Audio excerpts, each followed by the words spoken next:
ආයුබෝවන් හැමෝටම අද අපි කතා කරන්න යන්නේ මෝටර රථ ලෝකයේ පුරාවෘත්තයක් ගැන. ජපන් තාක්ෂණය සහ ජර්මනු ඉංජිනේරු ශිල්පියන් එකතුවෙන් බිහි වුණු වේගයට සහ පෙනුමට ලැබි හැමෝගෙම හීනයක් වුණු ටොයෝටා සුප්‍රා මාක් 5 එක ගැන අද අපේ විස්තරය.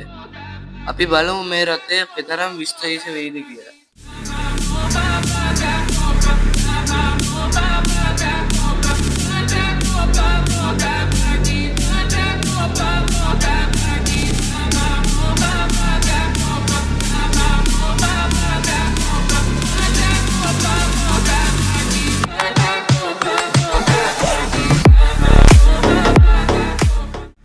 මේ මූලික වශයෙන් 3.0 litre turbo charge inline 6 cylinder එන්ජිමක් අඩංගු වන අතර එයට අශ්ව බල 382ක් පමණ නිපදවන්නට හැකියාව තිබෙනවා. තවද 2 ලිටර් ටර්බෝ චාර්ජ් ඉන්ලයින් 4 මාදිගයක්ද පවතී. තප්පර 3.9ක් වැනි කෙටි කාලයකින් පැයට කිලෝමීටර් 100ක වේගයක් ලබා ගන්නට හැකියාව තිබෙනවා.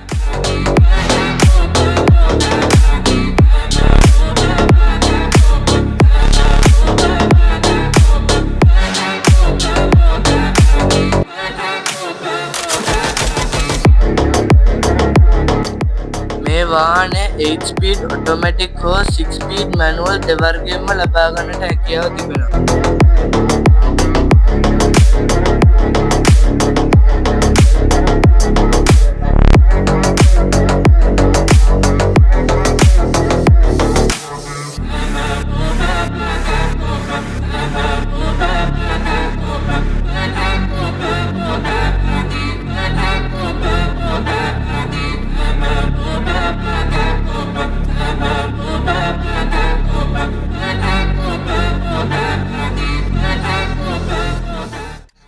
ඔබට සුප්‍රා මාක් 4 රථයේ තිබූ සම්භාව්‍ය පෙනුම හෝ ධාවන පථයක තිබිය යුතු දැවැන්ත පෙනුමක් අවශ්‍ය නම් GT ස්ටයිල් විං හෝ හෙරිටේජ් එඩිෂන් විං එකක් තෝරා ගන්නට හැකියාව තිබෙනවා.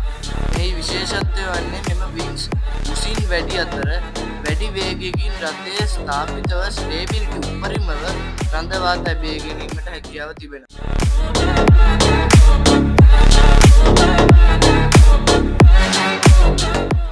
ඉතින් ඔයාලා සුප්‍රා මාක් 5 එකේ පෙනුම නැත්නම් ඒකේ පර්ෆෝමන්ස් වලටද වැඩියෙන්ම කැමති. ඒ වගේම ඔයාලා කැමති අර අපි කතා කරපු ඩක්ටේල් ස්පොයිලර් එක නැත්නම් හෙරිටේජ් විං එකටද? ඔයා ආස ඕන එකක් තියෙනවා නම් කමෙන්ට් එකක් දාන්න අමතක කරන්න එපා. ඒ වගේ තවත් සුපිරි වාහන ගැන කතා කරන අපේ channel එක subscribe කරලා නැත්නම් subscribe කරලා අලුත් වීඩියෝ එකකින් නැවත හමු වෙමු. ජය වේවා.